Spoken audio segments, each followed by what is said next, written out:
করতে হবে। আজকে ফিলিস্তিনে যেটা দেখা যায়, আমি তো ছোট মানুষ, আসলে শেখদেরকে মাঝে মাঝে প্রশ্ন করি যে ইতিহাস নিয়ে আমি পড়িনি, কিন্তু আমার কাছে আজও পর্যন্ত এটা স্পষ্ট না যে একটা ট্যাঙ্কের সামনে একটা ফিলিস্তিনি মুসলিম ইটা নিয়ে এরকম তাক লাগিয়ে আছে, আর ওদিক থেকে ও মেশিন মানে তাক লাগিয়ে আছে।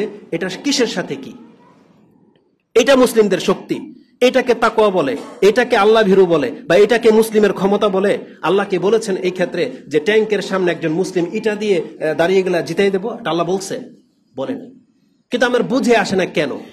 কারণ বছরকে বছর এরকম যুদ্ধ চলতেছে। যখন আমরা জানবো যে আমাদের শত্রুপক্ষ সবসময় অস্ত্র নিয়ে আমাদেরকে আঘাত করে, আমরা যখন তাদেরকে পরাস্ত করতে চাইবো বা আমরা যখন প্রস্তুতি নিয়েছি, তখন আমরা ইটা নিয়ে প্রস্তুতি নেব? আমাদেরকে তার সমান সমান অস্ত্র না হলে আমাদেরকে তো আল্লাহ সুবহানাহু ওয়া তাআলা নিষেধ করেছেন। রাসূল সাল্লাল্লাহু আলাইহি ওয়াসাল্লাম বলেছেন তোমরা শক্তিশালী না হলে তোমরা মাঠে নামবে না। ইটা দিয়ে ঢিলাঢিলি করে কোনোদিন যুদ্ধে জিতা যায় না।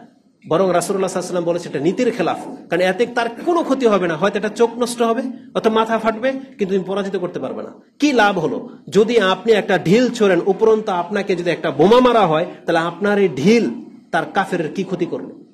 এমন যদি হতে পারতো যে আপনি একটা বোমা ফেলছেন, তার 10 জন মরে গেছে, তার আপনার 15 জনকে মারলো, 5 জন বেশি মারলো, কিন্তু ওদের 10 জন মরলো, এটা যদি করে দেখাতে পারতেন, তাহলে আমরা বুঝতাম যে হ্যাঁ কিছুটা করেছি।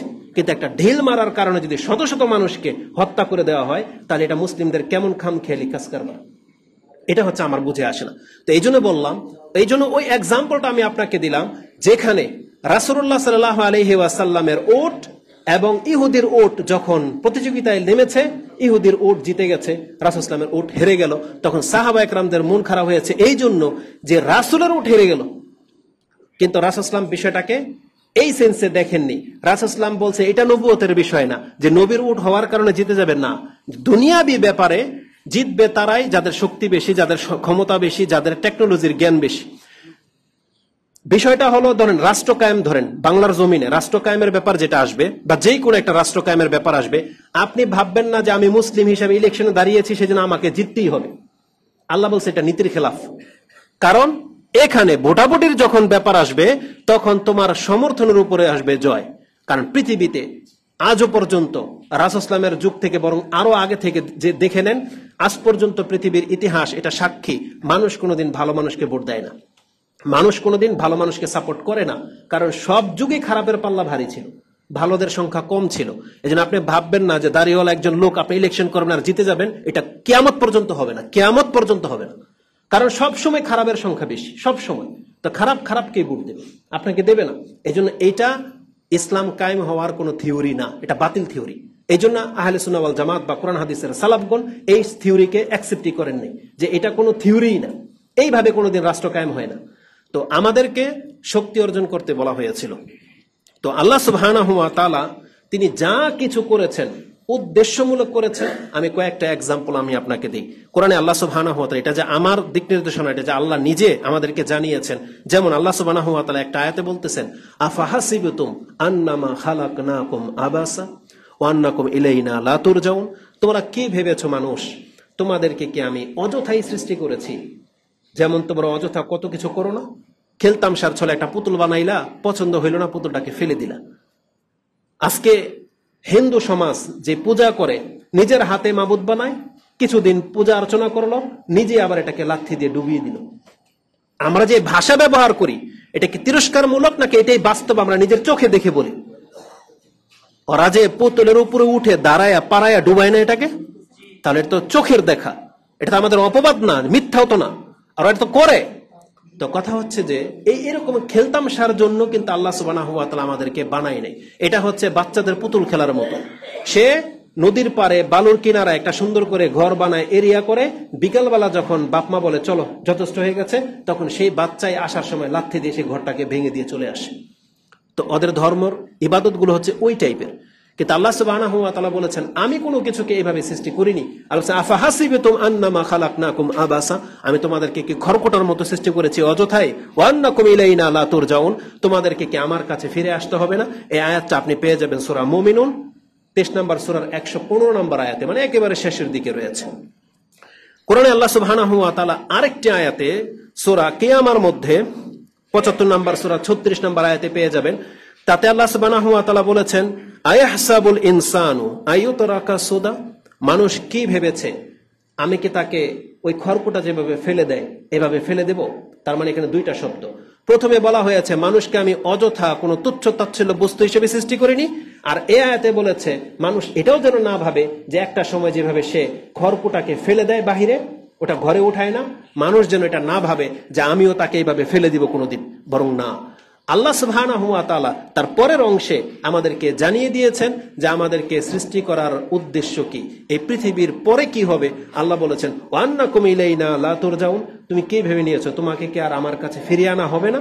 তার মানে ফিরিয়ে নেওয়া হবে। তার মানে এখানেই আমাদেরকে জানিয়ে দেওয়া হয়েছে তোমাকে পৃথিবীতে বিচরণ করার যে সময় দেওয়া হয়েছে এটার মধ্যে সবচেয়ে বড় একটা উদ্দেশ্য রয়েছে যে তোমাকে এই সময়ের জন্য জবাবদিহিতা করা হবে, এজন্য তোমাকে আবার আমার কাছে ফিরে আনা হবে যে তুমি এই সময়ের মধ্যে কি করেছো, তোমার কি দায়িত্ব পালন করেছো, এটা তোমাকে জবাব দিতে হবে। তা আল্লাহ সুবহানাহু ওয়া তাআলা আমাদেরকে জানিয়ে দিয়েছেন তিনি আমাদেরকে অযথা সৃষ্টি করেননি, বরং আল্লাহ সুবহানাহু ওয়া তাআলা পুরো পৃথিবীর সৃষ্টি সম্পর্কে বলতেছেন ওয়ামা খালাকনাস সামাআ ওয়াল আরদা ওয়ামা বাইনাহুমা বাতিলা। আল্লাহ বলেছেন আকাশ এবং জমিন এবং এর মাঝে যা কিছু আপনি দেখতে পান কোনো একটা কিছু আল্লাহ বাতিল মানে তুচ্ছ বা মানে যেটা কাজে লাগে না এমন করে সৃষ্টি করেননি। আমরা অনেক সময় দেখতে পাই কিছু কিছু ধরেন এটা দুই এক দিনের ঘটনা, তো বাসায় আমি কিছু গাছ লাগিয়েছিলাম, সামনে একটু জায়গা খালি আছে পরিষ্কার করে গাছ লাগিয়েছি, গাছের চারা বা বিচি যেগুলো আমাদের উপকারে আসে। দেখা যায় আগাছা মানে দুলিশাত করে পরিষ্কার করে ওই গাছের বিচি লাগিয়েছি, পানি দিলাম, সার দিলাম, কিন্তু তারপরও গজায় না।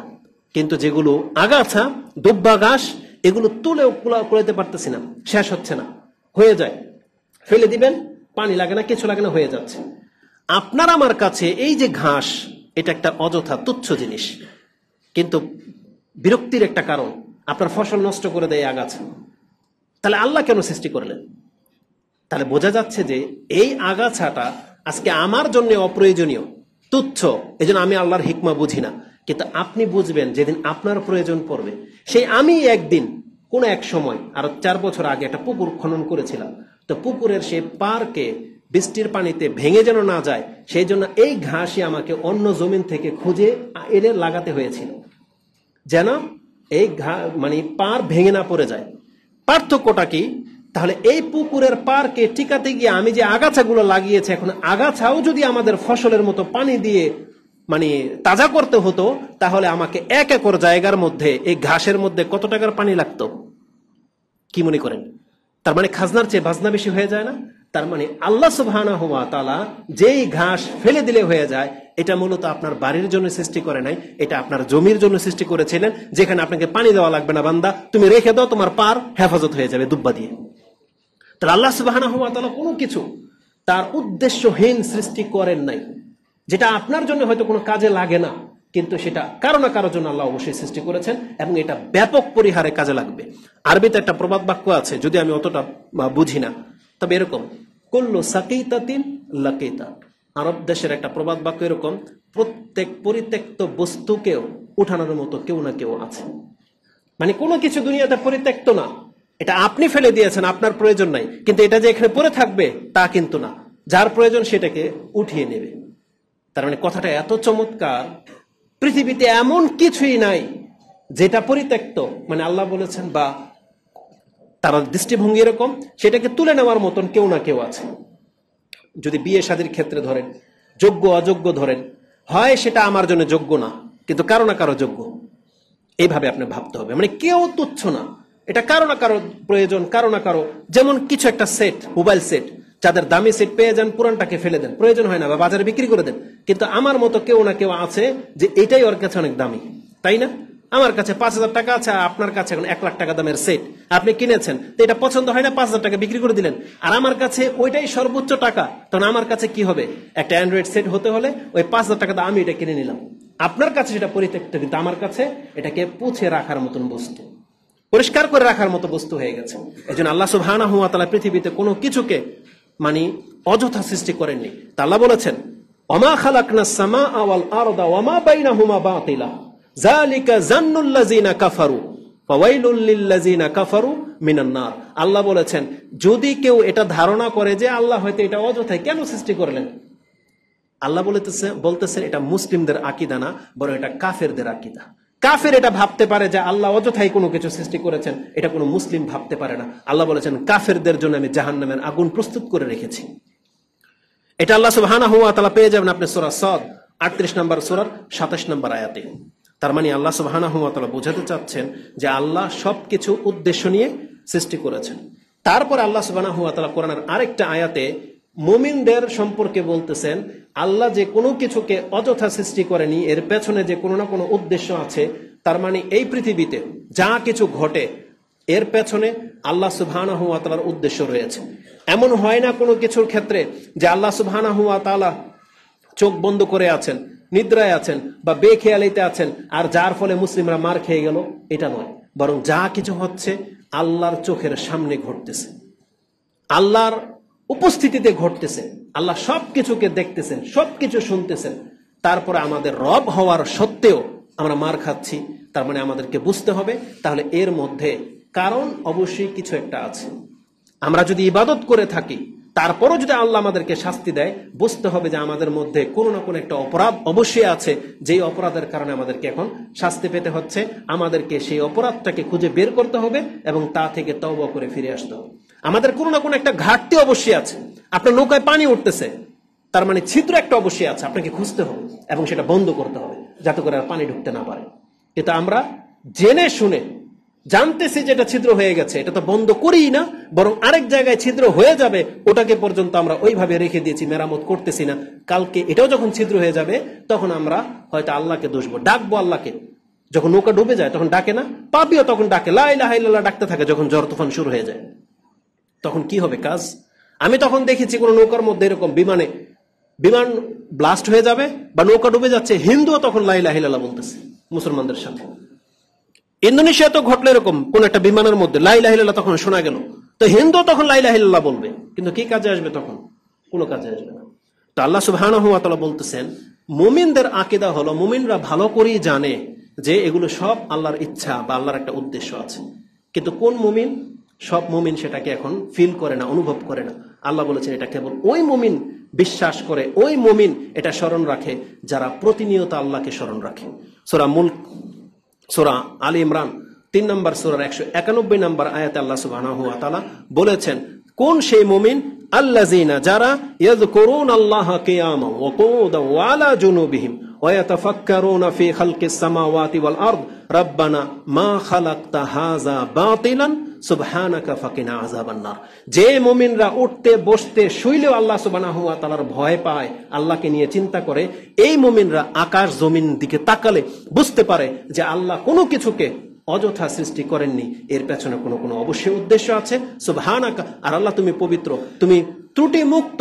কারণ আমরা যেগুলো সৃষ্টি করি এগুলোর মধ্যে ত্রুটি থাকে, কিন্তু আল্লাহ সুবহানাহু ওয়া তাআলা বলেছেন আল্লাহর কাজে কর্মে, আল্লাহর কোনো সিদ্ধান্তে, আল্লাহর কোনো নিয়মে কোনো ত্রুটি নেই। এটা হচ্ছে মুমিনদের গুণ। তো আমি এই আয়াতগুলো থেকে যেটা দেখাতে চাচ্ছি যে আল্লাহ সুবহানাহু ওয়া তাআলা তিনি কোনো কিছুকে বাতিলভাবে সৃষ্টি করেন নাই, আর কোনো কিছুকে ইগনোর করার জন্য সৃষ্টি করে নাই। কোনো মুসলিমের সাথে যা ঘটবে, আপনি মানুষ রূপে জন্ম গ্রহণ করেছেন, জেনে নেন আপনার হিসাব নিকাশ শুরু হয়ে গেছে। প্রত্যেকটা মানুষ আপনার হিসাব নিকাশ শুরু হয়ে গেছে। আপনি মুসলিম হন, কাফের হন, কোন ধর্মের কোন মতবাদের অনুসারী এটা আপনি জানেন, কিন্তু আপনার হিসাব নিকাশ শুরু হয়ে গেছে। সেটা থেমে যাবে যেদিন আপনার প্রাণ বেরিয়ে যাবে। তারপর আল্লাহ সুবহানাহু ওয়া তাআলার সামনে উঠানো হবে। তারপরে আল্লাহ আমাদের নিয়ম অনুযায়ী ধরবেন কে কি করেছে, কার কি দায়িত্ব ছিল, সেটা পুরা করেছিল কিনা, এটা ধরবে। তো এই আয়াতগুলো থেকে আমি আপনাকে যেটা দেখাতে চাচ্ছি যে আল্লাহ যা করেন, যা কিছু সৃষ্টি করেছেন, এটার পেছনে একটা উদ্দেশ্য ছিল। আল্লাহ সুবহানাহু ওয়া তাআলার উদ্দেশ্য নিয়ে, কি উদ্দেশ্য নিয়ে আমাদেরকে সৃষ্টি করেছেন, এটা হচ্ছে আজকের বক্তব্যের মূল বলেছি। তার আগে আল্লাহ সুবহানাহু ওয়া তাআলার উদ্দেশ্যের কয়েকটা এক্সাম্পল আমি আপনাকে দিই। আল্লাহ সুবহানাহু ওয়া তাআলা তার যা কিছু করে সৃষ্টি করেছেন এবং আমাদের এই সৃষ্টির পেছনে, ইবাদতের পেছনে, নিয়ম নীতির পেছনে যে উদ্দেশ্য আছে, এই সম্পর্কে আপনি দেখেন আল্লাহ প্রত্যেকটা কাজ উদ্দেশ্যমূলকভাবে করেন। তিনি যখন রাসূল পাঠিয়েছেন, তার প্রত্যেকটা রাসূলকেও ঠিক এইভাবে তিনি পরিচালনা করিয়েছেন। রাসূলগণ রাসূল হওয়ার পরে তার নিজের এখতিয়ার দিয়ে কোনো কাজ কোনো রাসূলের করার অধিকার ছিল না। এমনকি মুহাম্মদুর রাসূলুল্লাহ সাল্লাল্লাহু আলাইহি ওয়াসাল্লাম তিনি হাসতেন, সেটাও আল্লাহর ইচ্ছায়। একটা মানুষের ব্যক্তিত্ব কেমন হয়ে যায়, আমরা লাগামহীন, কি বলে ফেলতেছি, কি করে ফেলতেছি, আমাদের জবাবদিহিতার কোনোই নাই, কেউ নাই। কিন্তু মুহাম্মদুর রাসূলুল্লাহ সাল্লাল্লাহু আলাইহি সাল্লাম তার এমন একজন ব্যক্তিত্ব যার ঘুম পর্যন্ত আল্লাহর ইশারায় হতো। সে চাইলে লম্বা টাইম ঘুমিয়ে থাকতে পারতেন না, আল্লাহ তাকে উঠিয়ে দিতেন। ওম ফানজির, তিনি শুয়েছিলেন চাদর আবৃত্তি করে, আল্লাহ বলেছেন ইয়া আইয়ুহাল মুদ্দাসসির কুম ফানজির, দাঁড়ান, ওঠেন এবং সতর্ক করেন জাতিকে। শুয়ে থাকতে পারবেন না আপনি, আল্লাহ তাকে জাগিয়ে দিয়েছেন। তিনি হাসতেন খুব কম, মাঝে মাঝে, এই যে বলা হয় না মাঝে মাঝে তার মারির দাঁত দেখা গেছে, মাঝে মাঝে। তার মানে একটা মানুষ, আমরা কত হালকা, যখন তখন হেসে ফেলতেছি, যা খুশি তা করে ফেলতেছি, যা কিছু তা মন্তব্য করে ফেলতেছি। টিকটকের মধ্যে, নেটের মধ্যে আপনি দেখতে পাবেন এমন ব্যক্তি যাদের এই জায়গায় শোভা পায় না, সেখানেও সে বসে আছে, কিন্তু রাসূলগণ এটা পারতেন না। তারা আল্লাহ সুবহানাহু ওয়া তাআলার দিক নির্দেশনা মতো চলতেন। নাহলে রাষ্ট্রের প্রেসিডেন্ট কোনোদিন খেলার মাঠে খেলা দেখতে পারে না। যদি আল্লাহর পক্ষ থেকে দিক নির্দেশনা হতো, জবাবদিহিতার ভয় থাকতো, তাহলে একটা রাষ্ট্রের প্রেসিডেন্ট কোনোদিন এই কাজটা করতে পারে না। তাহলে আমি যেটা দেখাতে চাচ্ছি যে দায়িত্বটা কত মারাত্মক, বা উদ্দেশ্য নিয়ে কাজ করা এটা কতটা গুরুত্বপূর্ণ। রাসূলগণ উদ্দেশ্য নিয়ে কাজ করতেন। ইব্রাহিম আলাইহিস সালাম, আজকের বক্তব্য যদি আপনি বুঝেন তাহলে প্রত্যেকটা জিনিস আপনি টের পাবেন। ইব্রাহিম আলাইহিস সালামকে তার এলাকা থেকে হিজরত করে ফিলিস্তিনে আল্লাহ নিয়ে গিয়েছিলেন, একটা উদ্দেশ্য ছিল। কি উদ্দেশ্য ছিল সেটা হয়তো তখন বোঝা যায়নি। তার দীর্ঘকাল আল্লাহ তাকে সন্তান দেননি, তারপর দিলেন ইসমাইল, ফুটফুটে সন্তান, কুলের বাচ্চা। আল্লাহ তাকে কি করলেন, বলল একে মরুভূমিতে রেখে আস। মক্কার মরুভূমিতে কাবা ঘরের সামনে এনে রেখে গেলেন। কি হিকমত থাকতে পারে, আল্লাহ চাইলে তো ওকে একটা যুবক বয়সে যখন কাজ করে খেতে পারতো তখন দিয়ে যাইতেন, কিন্তু আল্লাহ সুবহানাহু ওয়া তাআলা কুলের বাচ্চাকে মাকে সহ মরুভূমিতে রেখে দিলেন। আল্লাহর কি উদ্দেশ্য ছিল? দেখতে তো মনে হচ্ছে যে কত কঠিন, আল্লাহ এমনটা করতে পারলো, কিন্তু রেজাল্ট কি? তার মানে আল্লাহর উদ্দেশ্য আমাদের কাছে এখন স্পষ্ট। আল্লাহ উদ্দেশ্য করেছিলেন ইব্রাহিমকে, যেহেতু আল্লাহ বলেছেন সূরা বাকারার মধ্যে, আমি আপনাকে পুরো দুনিয়ার উপরে সম্মানিত করব। ইব্রাহিম আলাইহিস সালামের সাথে একটা ওয়াদা ছিল, তাই তার নসল থেকে আল্লাহ পুরো আহলে কিতাবটাকে জন্ম দিয়েছেন। যত নবী আসছে শুধু ইব্রাহিম আলাইহিস সালামের রক্ত থেকে, দুই ছেলে থেকে সমস্ত নবীর জন্ম। তারপরের যত নবী রাসূল আসছে তার দুই ছেলে থেকে, চিন্তা করা যায়। আর আল্লাহ দুই ছেলেকে দুই প্রান্তে রেখে দিয়ে পুরো আরবটাকে ইব্রাহিম আলাইহিস সালামের নসল দিয়ে জন্ম দিয়ে দিলেন। ইসমাইল আলাইহিস সালামকে মুখ ফুটে নাই, ওই সময় কেন মক্কাতে নিয়ে আসা হয়েছে? কারণ আল্লাহ চেয়েছিলেন যে ইসমাইল আরবি ভাষী হোক। আর একটা কোলের বাচ্চা অল্প বয়সে যদি কোনো ভাষা না শিখে, বড় হলে ওটা ও আয়ত্ত করতে পারবে না, যেটা একটা বাচ্চা বয়সে পারে। এই জন্য একেবারে শিশু অবস্থায় মক্কাতে আরব দেশে রেখে দিলেন, ওর ভাষাটাই আরবি হয়ে গেল। চিন্তা করা যায়, তার থেকে মুহাম্মদ সাল্লাল্লাহু আলাইহি ওয়াসাল্লামের জন্ম। তাহলে আল্লাহ এইভাবে প্ল্যান করেছিলেন। ইউসুফ আলাইহিস সালামকে কুয়ার মধ্যে ফেলে দেওয়া হয়েছে, না তার বাবা বুঝতো না আমরা বুঝতাম, কিন্তু আল্লাহ সুবহানাহু ওয়া তাআলা দেখিয়ে দিয়েছেন যে কেন আমি ইউসুফকে হত্যা করতে দেইনি, কূপের মধ্যে নিক্ষেপ করা, জেলখানাতে যাওয়া, এর পেছনে আল্লাহর কি উদ্দেশ্য ছিল এটা আল্লাহ বাস্তবায়ন করে দেখিয়েছেন। মুহাম্মদুর রাসূলুল্লাহ সাল্লাল্লাহু আলাইহি ওয়াসাল্লামকে আল্লাহ সুবহানাহু ওয়া তাআলা মক্কা থেকে মদিনাতে নিয়ে আসছিলেন কেন, এটার উদ্দেশ্য স্পষ্ট। কারণ আল্লাহ সুবহানাহু ওয়া তাআলা চেয়েছিলেন যে মক্কার লোকেরা যেমন তার সাথে গাদ্দারি করেছে, মদিনার লোকেরা এটা করবে না, এবং মদিনার লোকদেরকে নিয়ে তিনি পুরো আরব শাসন করবে, এটা আল্লাহ চেয়েছিলেন, তাই তাকে হিজরত করে এনেছিলেন। আল্লাহ সুবহানাহু ওয়া তাআলা এইভাবে যতগুলো কাজ ঘটান তার একটা উদ্দেশ্য থাকে। ইবাদতের দিকে আসেন, আপনি কি মনে করেন এই যে আমাদের নামাজ, ওযু, এগুলোকে শুধু নিছক ইবাদত? শুধু নিছক ইবাদত না, আল্লাহ উদ্দেশ্য রেখেছেন যে আমি আমার বান্দাদেরকে পাপ মাফ করতে চাই, ওরা যেন জাহান্নামে যেতে না হয়। এজন্য ইবাদতের মধ্যে আল্লাহ পাপ মাফ করার একটা ব্যবস্থা রেখে দিয়েছেন। এজন্য রাসূল সাল্লাল্লাহু আলাইহি ওয়াসাল্লাম বলেছেন, ওযু করলে পাপ ঝরে যায়, নামাজ পড়ে নিলে পাপ মাফ হয়ে যায়। তাহলে এটা নিছক শুধু ইবাদত নয়, আল্লাহ উদ্দেশ্য করে সৃষ্টি করেছেন যে আমার বান্দা যদি 5 ওয়াক্ত সালাত পড়ে, রাসূল সাল্লাল্লাহু আলাইহি ওয়াসাল্লাম, ইমাম মুসলিম সে হাদিস কোট করেছেন, তাহারাতের অধ্যায় 440 নম্বরে পেয়ে যাবেন। আয়েশা রাদিয়াল্লাহু তাআলা আনহা আবার অন্য সাহাবী থেকে যে আসসালাওয়াতুল খামসা ওয়াল জুমআতু ইলাল জুমআ ওয়া রমাদানু ইলা রমাদান মুকাফফিরাতুম মা বাইনাহুন্না ইযা তুনিবাল কাবায়ের। যখন কোনো ব্যক্তি কাবিরা গুনাহ থেকে বেঁচে থাকে, তাহলে 5 ওয়াক্ত নামাজ ওযুর মাধ্যমে তার পাপ সব মাফ হয়ে যায়। এটা অনেক বড় ব্যাপার। ঠিক তেমনি আল্লাহ সুবহানাহু ওয়া তাআলা তিনি উদ্দেশ্য করে সবকিছু সৃষ্টি করেছেন। আল্লাহ সুবহানাহু ওয়া তাআলার উদ্দেশ্যের মধ্যে আমি আপনাকে দেখাতে পারি আমাদের উপরে যে জিহাদ ফরজ করা হয়েছে, কি উদ্দেশ্য? এটা কি উদ্দেশ্যহীন? আল্লাহ যেহেতু সব কাজ উদ্দেশ্যমূলক করেন, তাহলে আমাদের উপরে, মুসলিমদের উপরে যে আল্লাহ জিহাদ ফরজ করেছেন, এটার কি উদ্দেশ্য নাই? উদ্দেশ্য আছে। বরং আমি এই 2 দিনে এটা সম্পর্কে যেটা জানলাম, আমি শুধু খুঁজেছি যাতে ওই মেসেজটা আপনাদেরকে দিতে পারি, যেটা খুব কম বক্তব্যে বলা হয়। জিহাদের বহু বক্তব্য হয়তো আছে, কিন্তু আপনাকে এটা খুব কম বক্তব্য তুলে ধরা হবে আল্লাহ জিহাদটা ফরজ করেছিলেন কেন, এতে মুসলিমদের কি ফায়দা, শুধু কি রক্ত ঝরানো, এটাই কি শুধু মূল টার্গেট? না, বরং আমি আপনাকে দেখাতে পারি। প্রথম আপনাকে এটা বলবো, আমি আল্লাহর কাছে একটা মানুষের রক্ত কত দামি, একটা মুসলিমের রক্ত কত সম্মানিত আল্লাহর কাছে, সেটা আপনাকে প্রথম বুঝতে হবে। আল্লাহর সৃষ্টির মধ্যে যত সৃষ্টি আছে, কাফের হোক অথবা মুনাফেক হোক, নাস্তিক হোক, মানুষ তো মানুষ হিসেবে সমস্ত প্রাণীর চেয়ে মানুষের মর্যাদা সবচেয়ে বেশি। আচ্ছা ধরেন তো, আল্লাহ তো কেসাস করতে বলেছেন, কেসাস করতে বলেছেন না, যে হত্যার বদলে হত্যা, হাত কাটার বদলে হাত কাটা, চোখ উঠানোর পরে চোখ উঠানো। একটা মানুষ যদি কোনো একটা গরুকে মেরে ফেলে, ওটা তো একটা প্রাণ, প্রাণ না? এখন কি ওই আয়াত বাস্তবায়ন হবে মানুষের উপরে? কেন হবে না? কারণ পশুর রক্তের চেয়ে মানুষের রক্তের দাম বেশি। এই জন্য একটা মানুষ যদি পশু মেরে ফেলে, এর জরিমানা দিবে, কিন্তু তাই বলে মানুষকে হত্যা করে ফেলতে হবে এই বিধানই নেই, আল্লাহর বিধানই নেই, সে কাফের হোক অথবা মুসলমান হোক। যদি ধরেন পশুটা মুসলিমের, কিন্তু হত্যা করেছে একটা কাফেরে, তারপর রেজাল্টটা কি হবে? একই হুকুম। কারণ পশুর এগেইনস্টে কোনো মানুষের রক্ত ঝরানো যায় না। কিন্তু দুর্ভাগ্যবশত আমি আপনাকে এই কথাটা এই জন্য বলতেছি, হিন্দু ইহুদিরা এত নিকৃষ্ট জাতি, যারা গরুর কারণে মুসলিমদেরকে হত্যা করেছে। ইন্ডিয়াতে কুরবানিকে কেন্দ্র করে গরুকে হত্যা করা, তারা এটাকে বলছে গরুকে হত্যা করে মুসলিমরা, অথচ এটা আমাদের ইবাদত। গরুকে কুরবানি করার কারণে যদি এদের মানুষত্ব বোধ থাকতো, মনুষ্যত্ব বোধ, যারা বলে ওই যে আমরা মানব মানব কি বলে, মানুষের অধিকার নিয়ে কথা বলি, তাহলে মানুষের অধিকার বেশি এই নির্বোধরা যদি বুঝতো, এই কাফের জাতি, এই হিন্দু জাতি যদি বুঝতো, গরুর পূজারীরা, যে মানুষের রক্ত একটা পশুর চাইতে অনেক বেশি দামি, তাহলে কোনোদিন সে মুসলিম হোক কাফের হোক, কোনোদিন কোনো মানুষকে হত্যা করতে পারতো না একটা গরুর কারণে।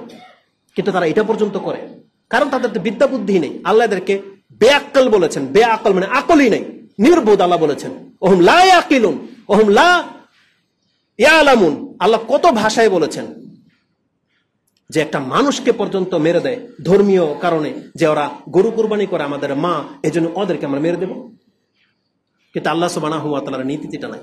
ইহুদি নাসারারা আজকে যারা খ্রিস্টান এবং ইহুদি হয়ে গেছে, তাদের কিতাবে আল্লাহ সুবহানাহু ওয়া তাআলা এই কথা জানিয়ে দিয়েছিলেন, মিন আজলি যালিকা, আল্লাহ বলেছেন মিন আজলি যালিকা কাতাবনা আলা বনি ইসরাইল, আমি বনি ইসরাইলদের উপর এটা লিপিবদ্ধ করে দিয়েছিলাম, আন্নাহু মান কাতালা নাফসা, আন্নাহু মান কাতালা নাফসান বিগাইরি নাফসিন আও ফাসাদিন ফিল আরদ কাআন্নামা কাতালান নাসা জামিয়া। যে ব্যক্তি বিনা কোনো কারণে যদি একটা মানুষকে হত্যা করে অথবা ফাসাদ সৃষ্টি করার জন্য, ত্রাস সৃষ্টি করার জন্য যদি কোনো মানুষকে হত্যা করে, একজন মানুষকে, তাহলে সে যেন সমস্ত মানুষকে হত্যা করলো। সমস্ত মানুষকে হত্যা করলে যে পাপ, একজন মানুষকে হত্যা করলে সেই পাপ তার আমলনামায় লেখা হবে। এটা আল্লাহ ইহুদি নাসারাদেরকে জানিয়ে দিয়েছেন, এটা ওরাও জানে। কিন্তু আল্লাহর বিধানের যে ইহুদি নাসারা, এই ইহুদি নাসারারা আল্লাহর বিধান থেকে মুখ ফিরিয়ে নিয়েছে।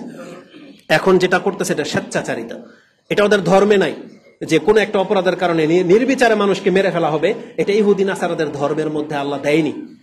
তারাও একসময় আহলে কিতাব ছিল, আল্লাহর পক্ষ থেকে কিতাব প্রাপ্ত হয়েছিল, আর তাদের কিতাবে এটা স্পষ্ট লেখা আছে, যেটা আল্লাহ আমাদেরকে কোরআনের আয়াত দিয়ে জানিয়েছেন। ওদের কিতাব খুলে আমাদেরকে দেখাতে হবে না, কারণ আমাদের কোরআন যথেষ্ট। যেটা আল্লাহ বলেছেন যে আমি ওদের উপর এটা লিখিত লিপিবদ্ধ করে দিয়েছিলাম যে কোনো মানুষকে অন্যায়ভাবে হত্যা করা যাবে না। ওমান আহিয়ান নাসা ফাকান্নামা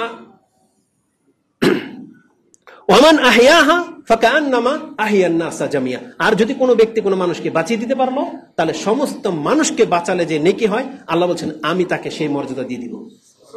এটা আল্লাহ সুবহানাহু ওয়া তাআলা সূরা মাইদার 32 নম্বর আয়াতে উল্লেখ করেছেন। তারপর আমি আপনাকে দেখাতে চাই, এটা হচ্ছে মানুষের রক্ত কত দামি, আর মুসলিমের রক্ত, আল্লাহ এবং তার রাসূল মুসলিমের রক্তের হেফাজতের ক্ষেত্রে ইসলামে এমন বিধান জারি করেছে। আমি আপনাকে কি বললাম একটু আগে, একটা মুসলিমের রক্তকে হেফাজত করার জন্য আল্লাহ পশু সৃষ্টি করেছেন, যাতে করে মানুষের রক্তে ঝরাতে না হয়। ইব্রাহিম আলাইহিস সালামের ঘটনা থেকে আপনি কি শিখলেন? ইসমাইল আলাইহিস সালাম মানে নিজের সন্তানকে আল্লাহর জন্য কুরবানি করে দিতে হবে, এটি আল্লাহর বিধান।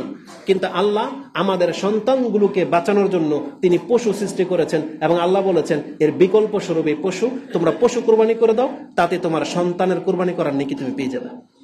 এটাই না ইব্রাহিম আলাইহিস সালামের সন্তানের এগেইনস্টে আল্লাহ কি বলেছেন? ওয়াফাদাইনাহু বিযিবহিন আদিম, আমি ফিদিয়া স্বরূপ তোমাকে একটা মহামূল্যবান কুরবানি দিয়ে দিলাম।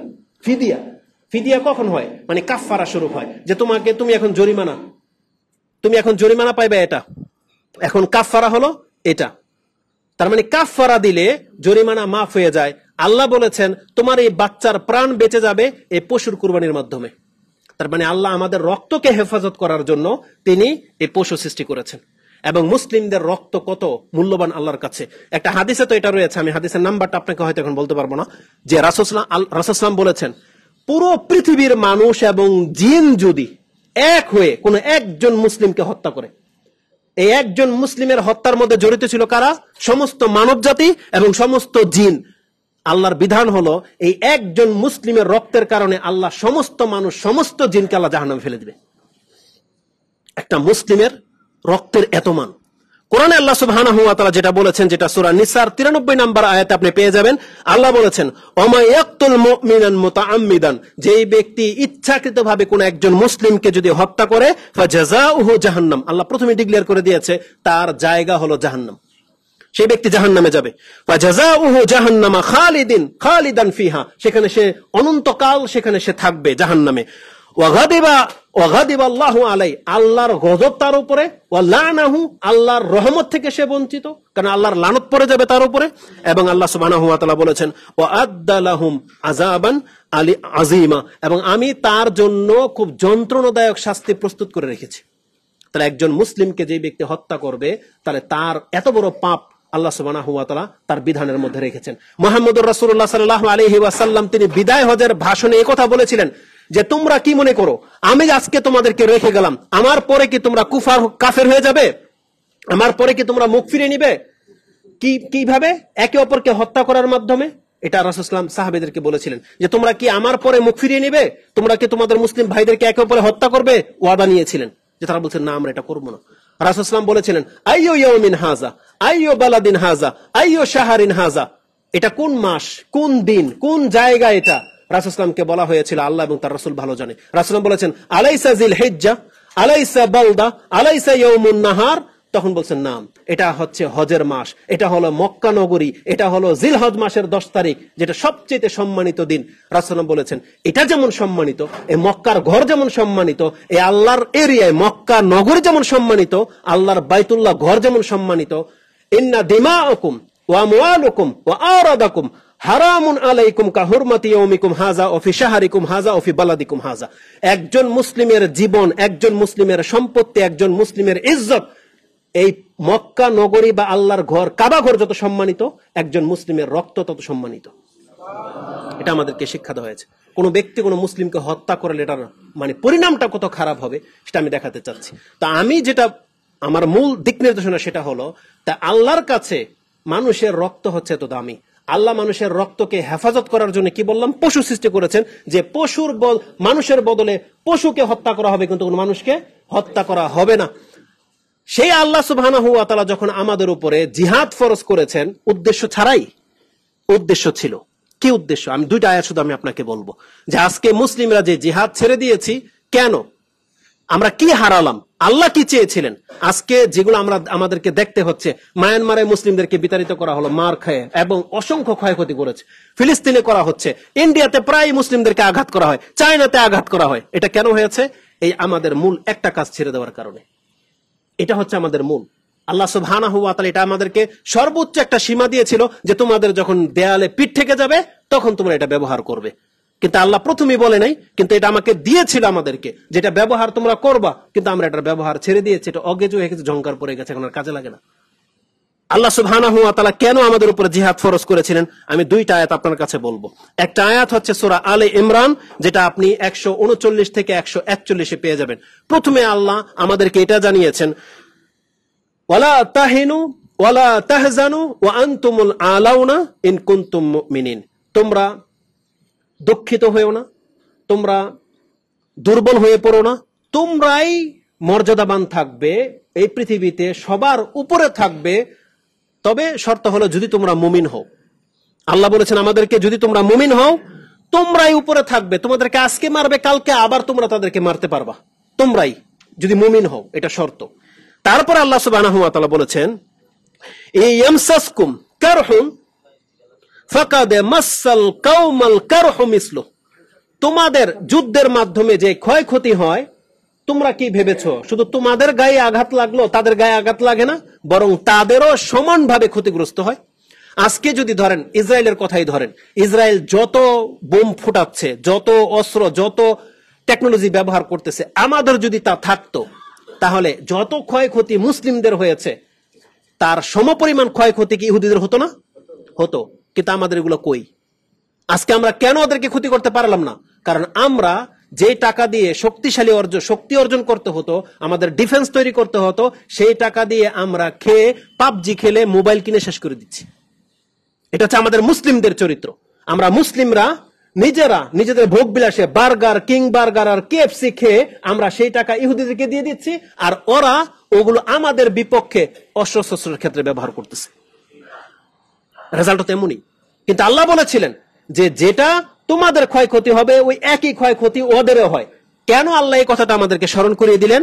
এই জন্য যে, কারণ একটা কাফের যখন মরে যায় তখন ওর দুনিয়াও শেষ, পরকালও শেষ।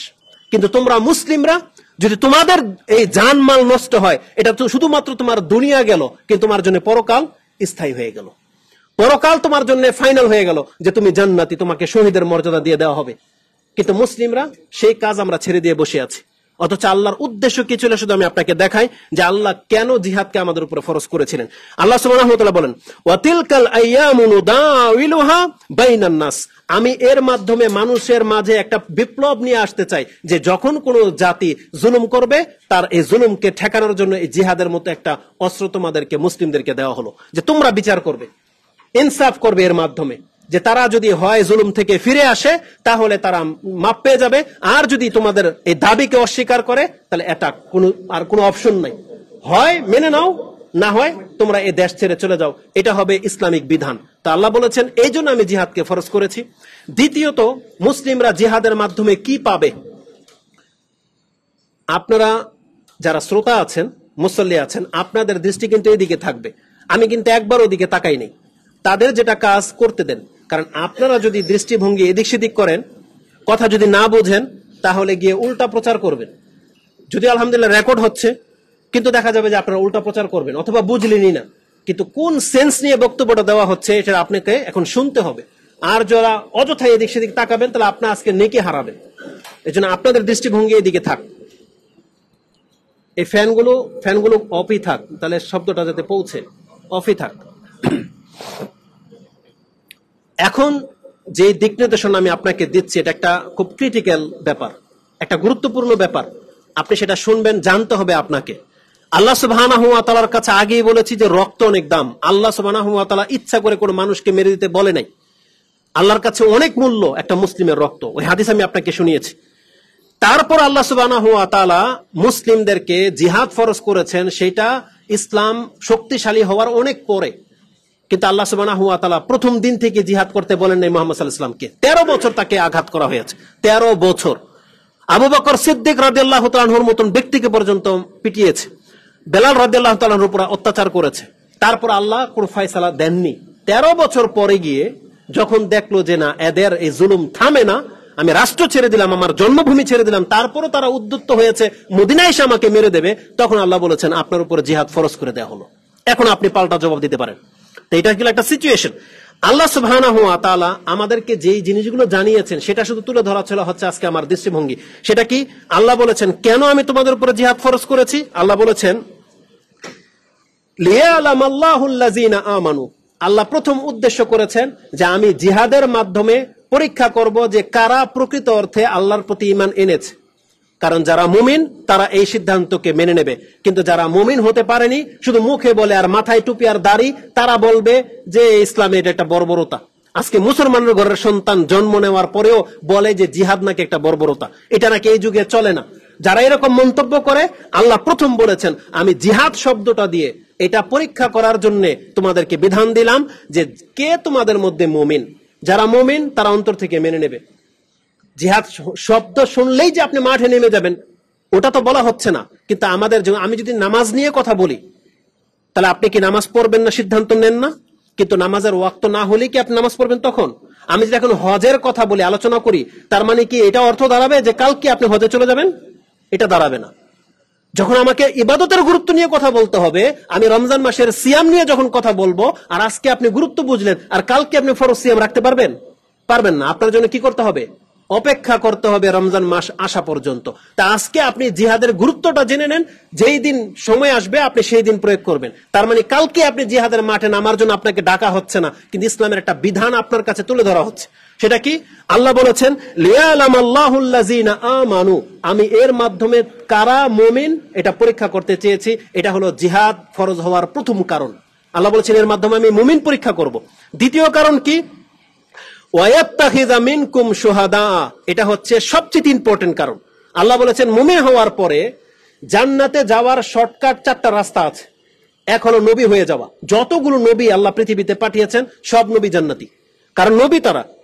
আল্লাহ বলেছেন দ্বিতীয় স্টেপ হচ্ছে সিদ্দিকিন, যারা সিদ্দিকিন তারা সুউচ্চ মর্যাদা পাবে। তৃতীয় স্টেপ হচ্ছে শহীদ, যারা শহীদ হতে পারবে তারা মর্যাদার সুউচ্চ স্থান পাবে। আর যারা সলেহীন সারা জীবন ভালো কাজ করে যাবে তাদেরকে আল্লাহ সম্মানিত জায়গা দেবে।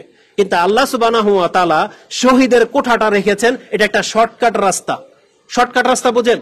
আপনাকে 60 বছর বেঁচে থাকলে 60 বছর 5 ওয়াক্ত ফরজ নফল রেখে দান সদকা করে ওই জায়গাটা পেতেন, যেটা আল্লাহ আপনাকে এক চান্সে মালিক করে দিলেন। সেটা হলো কি? যুদ্ধ শুরু হয়ে গেছে, আপনি অ্যাটেন্ড হলেন, শহীদ হয়ে গেলেন, আল্লাহ আপনাকে শর্টকাট সে উচ্চতর মর্যাদাটা দিয়ে দিবেন। এখন আল্লাহ যদি জিহাদি ফরজ না করতেন তাহলে আপনি শহীদ হইতেন কিভাবে? এই কোঠাটা পুরা হবে কিভাবে?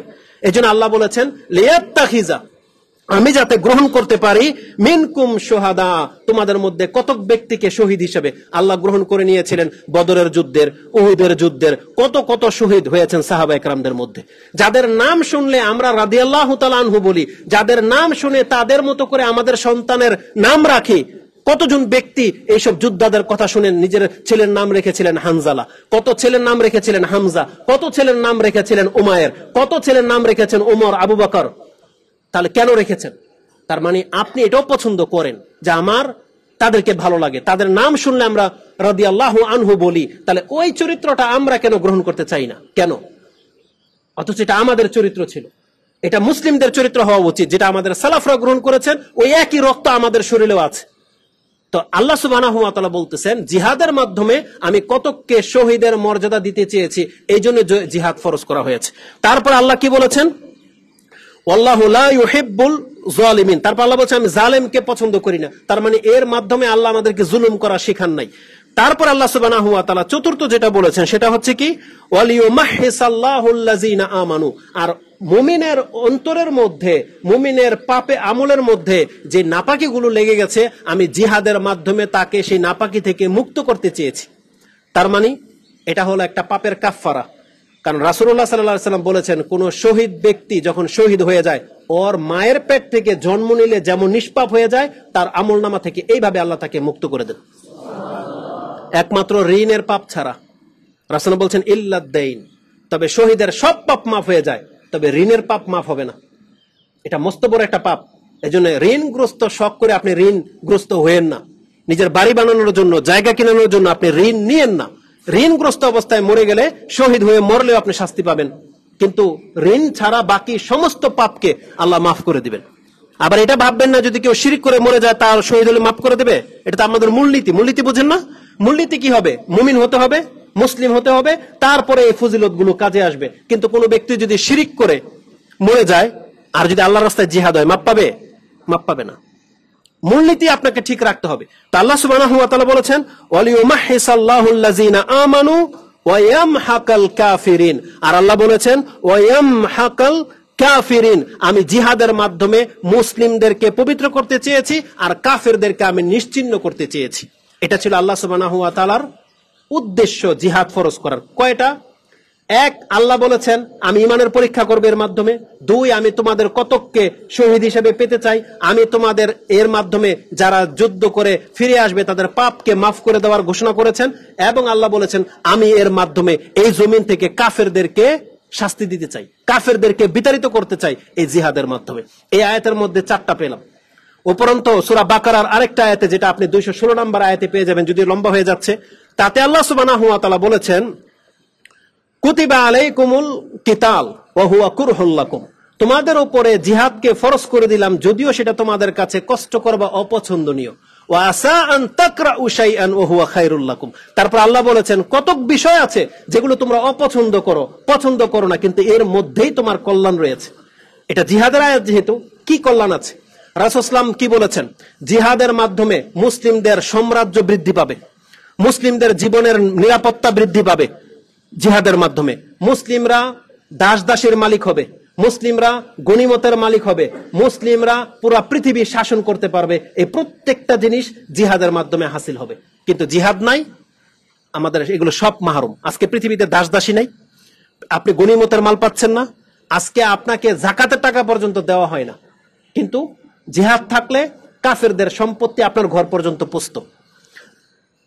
কেন এই কথাটা আজকে বললাম? দুঃখের সাথে বলতেছি, গত কয়েকদিন আগে একটা ভিডিও ক্লিপ দেখেছি। ফেনীতে বলেন, শুধু ফেনীর নাম কেন নেব, বাংলার জমিনের এমন বহু চিত্র আছে, কিছু নাদান মুসলিম আছে, অজ্ঞ মুসলিম আছে, আমরা বলতে চাই তাদেরকে। তারা বলে একই দেয়াল, এত বড় একটা মসজিদ, তার পাশে একটা এত বড় একটা মন্দির। গর্বের সাথে বলতেছে যে মুসলিমদের নামাজের যে লিস্ট, এটা মন্দিরে তারা রেখেছে। তারা জানে যে আমাদের আজান এবং নামাজের ওয়াক্ত কখন, ওই সময় তারা পূজা করে না।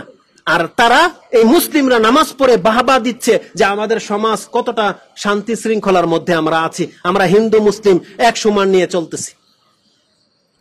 আপনার বিদ্যাও নাই, বুদ্ধিও নাই, আপনি মুসলিম নামের কলঙ্ক। এটা আমি বলতেছি ছোট হিসাবে। রাষ্ট্র কোন দিকে যাবে এটা আমার দেখার বিষয় না, কিন্তু আমাদের ধর্মের যে কথাগুলো বলতেছে, এটা মুহাম্মদ রাসূলুল্লাহ সাল্লাল্লাহু আলাইহি ওয়াসাল্লামের চরিত্রের মধ্যে কেউ এটা দেখাতে পারবেন? আরে মুহাম্মদ সাল্লাল্লাহু আলাইহি ওয়াসাল্লামকে তো এই কথাই বলা হয়েছিল মক্কার মুশরিকদের পক্ষ থেকে, যে আসেন একদিন আপনি মক্কার ঘরে ইবাদত করেন, একদিন আমাদেরকে পূজা করার জন্য ছেড়ে দেন। আল্লাহ কোরআনের আয়াত নাজিল করে জানিয়ে দিয়েছেন কি, ইয়া কুল ইয়া আইয়ুহাল কাফিরুন লা আবুদু মা তা'বুদুন, হে কাফের সম্প্রদায়, আমরা যে রবের ইবাদত করি তোদের সেই ইবাদতের আমরা হকদার না, আর আমরা যার ইবাদত করি তোরাও তার ইবাদতকারী না। অথচ একই ঘরে পূজাও চলবে, নামাজও চলবে। এটা ইসলাম ধর্ম নয়। এটা শিখেছেন আপনি এই যে ইন্ডিয়ার ফিল্ম স্টারদের কাছ থেকে। ওই নামধারী কিছু মুসলমান ক্যারেক্টার আছে যারা অভিনয় করে, তাদেরকে আপনি দেখতে পাবেন মাথায় টুপিও পরে, আবার মন্দিরে গিয়ে পূজাও করে। এটা তাদের কাছ থেকে শিখেছেন, কিন্তু ইসলাম এটা আমাদেরকে শেখায় নাই। আল্লাহ বলতেছেন মুহাম্মদ সাল্লাল্লাহু আলাইহি ওয়াসাল্লামকে, যেখানে মুসলিম পাড়া দেবে সেখানে শুধু আল্লাহর আইন চলবে। এটা ছিল ইসলামের বিধান, এটা ছিল নবী রাসূলকে পাঠানোর উদ্দেশ্য। নাহলে ওমর রাদিয়াল্লাহু তাআলা আনহু তিনি খ্রিস্টানদেরকে, ইহুদিদেরকে বের করতেন না। রাসূল সাল্লাল্লাহু আলাইহি ওয়াসাল্লাম মদিনা থেকে ইহুদিদেরকে বের করে দেন নাই। কেন করেছেন? যেখানে মুহাম্মদ থাকবে, মুহাম্মাদের অনুসারী থাকবে, সেখানে হিন্দু থাকবে, বৌদ্ধ, খ্রিস্টান সব থাকবে। এটা হইতে পারে না। আমাদেরকে সেই নীতি শিক্ষা দেওয়া হয়েছিল। আর তাদের ঘরের সন্তান সেই মাযহাবের অনুসারী হয়ে, সেই মতাদর্শের অনুসারী হয়ে আপনি মসজিদ থেকে বের হয়ে বলতেছেন আমাদের ঘরে এখানে পূজা চলে আর এখানে নামাজ চলে, নামাজের সময় পূজা বন্ধ, পূজার সময় নামাজ বন্ধ। এটা ধর্ম। নাঙ্গলবন, সাবদি, নারায়ণগঞ্জের প্রায় জায়গাতে আমি নিজের চোখে দেখেছি রক্তক্ষরণ হয় আমাদের, যখন একটা মসজিদের পাশে মন্দির। কেন? মুসলমানদের টাকা কি হয়েছে? মুসলিমরা কেন পারলো না তাদের 90% মানুষ মুসলিম হওয়ার পরে, যে মন্দির আমরা ভেঙে দিতে বলতেছি না, তাদেরকে সেপারেট করে দিতে, তোমরা তোমাদের এরিয়া চলে যাও, তাদের সাথে মিলেমিশে বসবাস করতে হবে। এটা ইসলাম কোথায় শিখাইছে? বরং ইসলাম শিখাইছে যেখানে মুসলিমরা বাস করবে সেখানে অমুসলিমরা যদি বাস করে কন্ডিশনের সাথে, তাহলে তারা নিরাপত্তা পেয়ে যাবে। কোনো মুসলিম কোনো অমুসলিমকে আঘাত করবে না, জুলুম করবে না। এটা ইসলাম শিখিয়েছে। কিন্তু এটা কখন শিখাইলো ইসলাম যে মুসলিমরা হিন্দুর, খ্রিস্টান, বৌদ্ধর সাথে মিলেমিশে থাকবে? এটা কোন আয়াতের ভিত্তিতে আপনি করলেন? কোন হাদিসের ভিত্তিতে? এটা কি করে আপনি প্রচার করেন? আল্লাহর কাছে কি জবাব দিবেন আপনি? বরং আল্লাহ সুবহানাহু ওয়া তাআলা মন্দির আর মসজিদ কোনোদিন এক জায়গায় থাকে না। নাইলে আল্লাহ সুবহানাহু ওয়া তাআলা কাবা ঘরের মন্দিরগুলোকে ভাঙতে বলতেন না, কিন্তু রাসূল সাল্লাল্লাহু আলাইহি ওয়াসাল্লাম কি রেখেছিলেন একটাও? তাহলে মুসলিমরা কোন চরিত্র থেকে এটা শিখলো? এটা সম্প্রীতি নয়, বরং সম্প্রীতি হলো আমাদের রাষ্ট্রে ইসলাম চলবে, হিন্দুরা যদি বসবাস করতে চায় কন্ডিশনের সাথে, আমরা তাদের উপর জুলুম করতে পারবো না। আমরা তাদেরকে উপকার করব, হেল্প করব বিপদে পড়ে গেলে, কিন্তু ওদের পূজাতে আমরা অংশ নিতে পারি না, এবং ওদের জন্য আলাদা এরিয়া করে দিতে হবে যে তোমরা এই এরিয়ার ভিতরে বাইরে বেরোতে পারবে না। সৌদি আরবে কি হিন্দু নাই? কিন্তু কোন একটা হিন্দুর ক্ষমতা আছে পূজা করার? বলেন না কেন, আছে কোনো ক্ষমতা? বরং আমি দেখেছি একটা ভিডিও ক্লিপে বাহরাইন অথবা কুয়েতের একটা মানে বেদিন মহিলা, কিন্তু মুসলিম, সে একটা হাইপার মার্কেটের শেলফের মধ্যে মন্দির মূর্তি দেখে তিনি এটাকে আসার দিয়ে তাওয়াক্কাই করে না যে আমার কি হবে, সে প্রত্যেকটা মূর্তি ভেঙে ফেলেছিল এবং বলেছিল হাজা বিলাদুল মুসলিমিন, এটা মুসলিমদের রাষ্ট্র, তোর ক্ষমতা কি করে হলো তুই হাইপার মার্কেটের মধ্যে এভাবে তুই মূর্তি বিক্রি করবি? এটা না মুসলিম? আমরা এমন মুসলিম চাচ্ছি, কিন্তু আজকে মুসলিম হয়ে আপনি মন্দির উদ্বোধন করে দিবেন, পূজাতে আপনি অংশ নিবেন, সেখানে গিয়ে আপনি মাথা ঠোকাবেন, তারপরে আপনি মুসলিম না, এটা মুসলিম না। আপনার কারণে আমরা মার খাচ্ছি আজকে, আপনার মতো মুসলিমের কারণে আজকে আমরা মার খাচ্ছি। ফিলিস্তিন যদি মার খাচ্ছে তাহলে ইহুদিদের সাথে মিলেমিশে থাকার কারণে মার খাচ্ছে, কারণ ওদের চরিত্র, চালচলন, গেট আপ সবকিছু ইহুদিদের মতো, যেটা আল্লাহ আমাদেরকে শেখায় নাই। আল্লাহ বলেছেন না, মুসলিম মুসলিমের মতো থাকবে। আমরা যদি হক পথে থেকেও যদি মার খাই তো এটা আল্লাহর পক্ষ থেকে একটা নিয়ামত হবে, আল্লাহ আমাদেরকে পাপের কাফারা হিসেবে জান্নাত দিয়ে দিবেন, জুলমের শিকার হইলাম। কিন্তু আমরা নিজেদের পাপের কারণে যদি মার খাই, না আল্লাহর কাছে আমরা এখন বলার মুখ রাখি, আর না আমরা জাতিকে ডাকতে পারি যে মুসলিমরা তোমরা আমরা কেন আমাদেরকে হেফাজত করো। আজকে বাংলার মুসলিমরা যদি ইসলামের উপরে না থাকি আর যখন মার খাই, তখন সৌদি আরবকে যদি বলি আপনারা মুখ বন্ধ করে রেখেছেন কেন, এই যে হিন্দুরা ইহুদিরা আমাদেরকে মারতেছে, বাঁচান না কেন, এটা টিকবে কথা? তখন টিকবে না। আগে আমাদেরকে মুসলিম হতে হবে, তারপরে পাশের মুসলিম ভাইদেরকে সাহায্যের জন্য ডাকতে হবে। উপরন্তু আমাদের বাংলাদেশকে নিয়ে আপনি ভাবেন, একদিকে সমুদ্র, বাকি তিন দিকে কারা আছে? আপনাকে কে উদ্ধার করবে যদি আশেপাশে কোনো গেঞ্জাম লেগে যায়? মায়ানমারের জন্য না তো মুসলিম ভাই হিসেবে বাংলাদেশকে পেয়ে গেছে, বাংলাদেশ কার কাছে যাবে? কার কাছে যাবে? এজন্য এখনো সময় আছে, আমাদের বাংলার মুসলিমদেরকে উত্তম চরিত্রের হতে হবে, আল্লাহর গোলাম হতে হবে, আল্লাহকে শক্ত করে ধারণ করতে হবে, তাহলে হয়তো আল্লাহ সুবহানাহু ওয়া তাআলা আমাদেরকে টিকিয়ে রাখবেন, তাহলে হয়তো টিকিয়ে রাখবেন। আমি আপনাকে দেখাতে চেয়েছিলাম, অনেকগুলো কথা ছিল যে আল্লাহ সুবহানাহু ওয়া তাআলা আমাদের উপরে যা কিছু সৃষ্টি করেছেন, বিধান জারি করেছেন, আল্লাহর একটা উদ্দেশ্য আছে। আল্লাহ আমাদেরকে নাজেহাল করার জন্য বিধান নাজিল করে নাই। আপনি যেহেতু নিজে স্বীকার করতেছেন কোরআন সত্য, কোরআনের প্রত্যেকটা বিধান হক, তাহলে জেনে নেন কোরআনের একটা বিধানের মধ্যে জিহাদও আছে। কোরআনের একটা বিধানের মধ্যে কিভাবে শত্রুকে মোকাবেলা করতে হয়, কিভাবে অমুসলিমদের সাথে ডিল করতে হয়, এটাও কিন্তু শেখানো আছে। তাহলে আমাদেরকে কেন আপনি প্রশ্ন করেন যে আমাদের কলিং হিন্দু, এখন এত গাঢ় সম্পর্ক, এখন ওদের পূজাতে আমাকে লাড্ডু দিছে, আমি কি লাড্ডু খেতে পারবো কি পারবো না? আপনি মুসলিম হয়ে এই প্রশ্ন আমাকে একটা হুজুরকে কেন করেন? আপনি আপনার ধর্ম বোঝেন না? কেমন আপনি এমন বন্ধুত্ব তৈরি কেন করলেন যে যার পূজার লাড্ডু আপনি ফেরত দিতে পারবেন না, তার কষ্ট হবে, অথচ আপনি আপনার রবেরকে কষ্ট দেওয়ার জন্য এই পদ্ধতি গ্রহণ করেছেন কেন? একটা মুসলিম কি করে প্রশ্ন করতে পারে যেটা আমার জন্য জায়েজ কি জায়েজ না? আরে এটা কি কোনো ওজুর মাসলা বা কিছু? এটা তো আকীদাগত ব্যাপার, এটা তো আপনাকে জানতে হবে, ছোট থেকেই শিখতে হবে। আবু বকর সিদ্দিক রাদিয়াল্লাহু তাআলা আনহু, তার একটা কৃতদাস গোলাম ছিল, সে ঝাড়ফুঁক করতো, মানে মন্ত্রতন্ত্র দিয়ে ঝাড়ফুঁক করতো, মিথ্যুক ঝাড়ফুঁক ছিল। ও বলতেছে আমি কোনো একদিন একজনকে ঝাড়ফুঁক করে দিয়েছি, যদি আমি ঝাড়ফুঁক জানতাম না, আর হয়ে গেল, ওই লোক ভালো হয়ে গেছে মুশরিক অবস্থায়, তো ওই দিন আমি কিছু টাকা পাইতাম।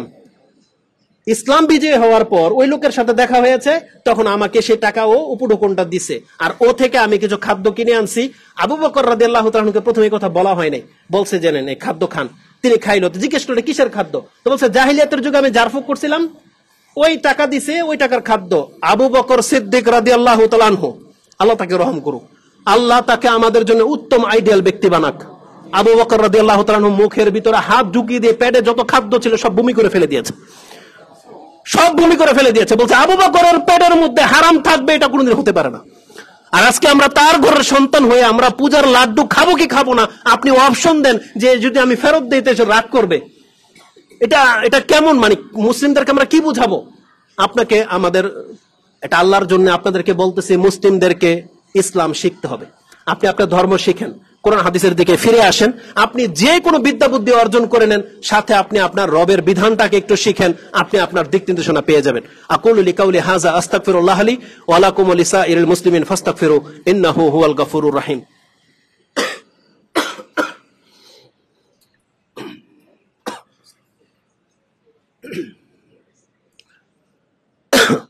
আলহামদুলিল্লাহি রাব্বিল আলামিন ওয়াসসালাতু ওয়াসসালামু আলা আশরাফিল আমবিয়া ওয়াল মুরসালিন নবিয়িনা মুহাম্মাদিন ওয়া আলা আলিহি ওয়া সাহবিহি আজমাইন ওয়া বাদ। 2 মিনিটের মধ্যে পুরো বক্তব্যের খোলাসাটা আমি আপনাকে করে দিই। বলেছিলাম যে আমাদেরকে উদ্দেশ্যমূলক কাজ করতে হবে, মানে মুহাম্মদুর রাসূলুল্লাহ সাল্লাল্লাহু আলাইহি ওয়াসাল্লামকে দিয়ে আল্লাহ যা কিছু করিয়েছেন উদ্দেশ্য ছিল। আল্লাহর প্রত্যেকটা বিধানে উদ্দেশ্য আছে। আজকে আমাদের ওই সমস্ত মুসলিম ভাইদেরকে নিয়ে আমি কথা বলতে চেয়েছিলাম।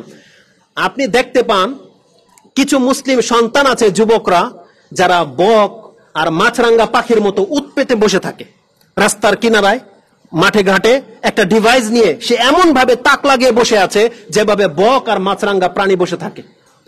আপনি বলেন তো দেখি, মাছরাঙ্গা বা বক যখন তাক লাগিয়ে পানিতে বসে থাকে, এটা কি উদ্দেশ্যহীন না উদ্দেশ্যমূলক? উদ্দেশ্যমূলক। নাকি বক উদ্দেশ্যহীন বসে থাকে অযথাই? বক যেই জন্য উৎপেতে বসে থাকে ওর বড় একটা উদ্দেশ্য আছে, এ দ্বারা ও উপকৃত হয়, ও আদার ধরতে পারে, ওর দ্বারা পেট ভরে। আপনি যে ডিভাইস নিয়ে রাস্তার কিনারায় যে বসে বসে গেমস খেলতেছেন, আপনার উদ্দেশ্য কি? আপনি যে টিকিট কেটে যে ক্রিকেট খেলা দেখতে গিয়েছেন, সারা দিন যে সেখানে বসে ক্রিকেট খেলা দেখেছেন, আপনার উদ্দেশ্যটা কি বলেন?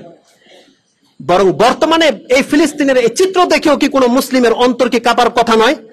কত শত বাড়িঘর ধ্বংস করে দেওয়া হয়েছে, কুলের বাচ্চা মাত্র জন্ম নিয়েছে সেই বাচ্চা পর্যন্ত বুবের আঘাতে ঝাঁঝরা হয়ে গেছে।